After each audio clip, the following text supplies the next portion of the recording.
U ozbiljnej zahradkarskej produkciji sezona trva cali rok.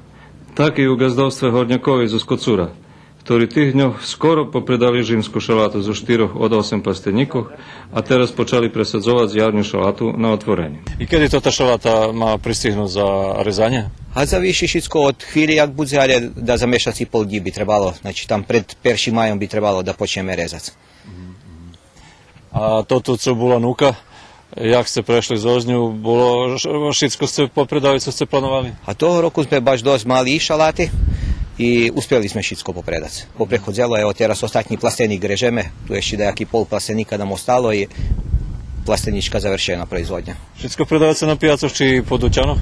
Uglavnom sme všetko, u stvari všetko pošlo po pijacu. U plastenikoch posle šalati už rozsadzeni retvočki, čije oberanje už počalo i presadzovanje paradiči, a neodluho budu presadzeni i ohurki i papriga.